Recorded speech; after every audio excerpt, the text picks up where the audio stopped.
Sometimes I wonder about my legacy, and if I was to die today, would anyone remember me? Would they play my songs or would they hum the melody? Would they share my thoughts across the world for everyone to see?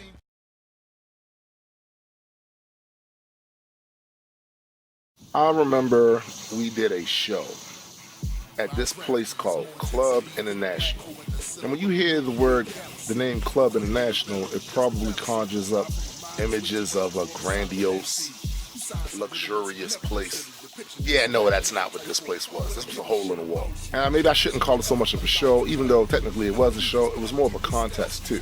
So me and Sean Black found out about the show, and we entered the contest. We practiced. It was a small place, so we knew we couldn't have as many people up on stage for our stage act as we would have at some other spots. But, you know, we adjusted, made our adjustments. We had what we felt like the right amount of people on the stage, and we went through the songs that we wanted to do. I think it was like 15 minutes. So we go down there that day, and it was probably about 8 other people that had entered the contest. We didn't get on first and perform, so we got to watch some of the other ones, some of the people that were supposed to be our competition. And I gotta be honest, I felt comfortable. I felt like we had more than a good chance of winning this completely. I didn't feel threatened at any point. We got up there and we did our show. We killed it.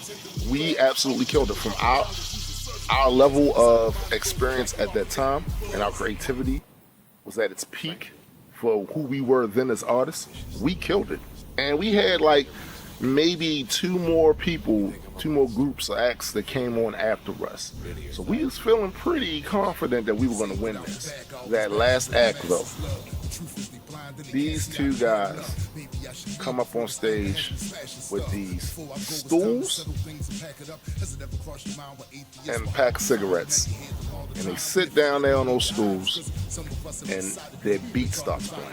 Now, before I even go any further into that, just understand that back then, Sean Black and I, we had all original music.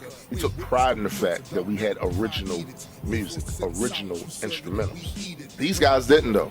These guys used the beat from one of Public Enemy's songs, Wilder. Dope ass beat, but it wasn't original, it was somebody else's. As soon as that beat came on, we looked at their presentation on stage. We saw that it wasn't an original beat. We was like, oh no, we got this in the bag.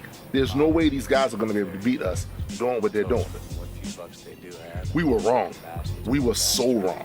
Because these guys started rapping, and man, I mean, it was mesmerizing. They didn't have any stage act prepared. They didn't have original music, but their rhyming was just off the chain. And this, all while sitting there on stools, smoking cigarettes, their cadence, their flows, and the amount of breath control that they had to be able to do the type of style of rap that they were doing had to be crazy. And you wouldn't think 2 smokers like them would be able to do that, especially in this small club, smoking the air and all of that. And then on top of that, they're smoking. But they absolutely killed. And by the time the contest was over and the judges made their decision, we did very well. The audience that was there definitely appreciated what we did, gave us our claps and all of that. But those 2 guys walked out of there with that win. And that taught me something. Something that has carried on to even now. Sometimes less is more. Sometimes you don't need to be all extra. Carry it on to my experience with YouTube.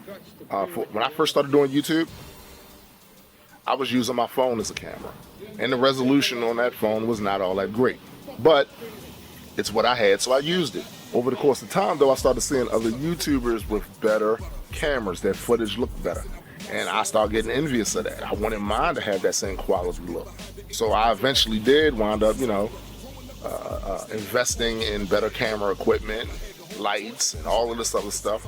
And I, at least right now, at this point in time, I like the way my content looks. And I have a choice. I have 2 cameras. I can shoot in 4K and scale it down to 1080 and it looks great. Or I can shoot like I'm shooting now with my Canon just in 1080, and it looks great. And after I shoot, I do color grading and all of the stuff that I learned how to do just so I can have my content looking better. And don't get me wrong, I'm glad I learned how to do all of that stuff because it opened up other business opportunities for me in other areas. But then I see some of these other YouTubers that are just using like their phones.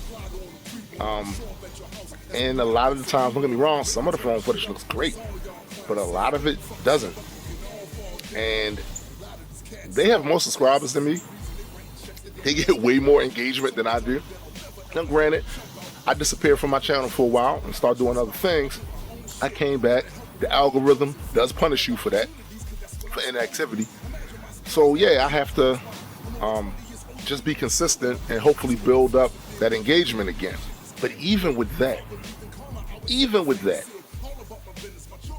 I admire a lot of these other YouTubers who don't have the equipment that I have, whose video quality isn't all that great, yet they still manage to captivate an audience. They still manage to get people to come back to their channel and look forward to the videos, because sometimes less is more. Sometimes it's just about the substance of the content. And thinking about that, and thinking about that past experience at that contest, has me thinking that it's time for me to dip into my bag of creativity a little bit more with these videos that I'm putting here on this channel. Now, I did that on my other channel, and for whatever reason, I've always put it on myself. Maybe I wasn't doing things the right way as far as promoting it or whatever. That channel never did take off like this one did. No matter how many videos I put up here, if they're not inspiring you guys to come back, to comment, to engage with it, I'm doing something wrong. So anyway, that's all I have for you guys today. Thank you for watching this episode. If you enjoyed this video, please like, share, and subscribe to Tombstone, the Deadman artist page. I really appreciate you. Helps me out a lot. And I'm going to talk to you guys later.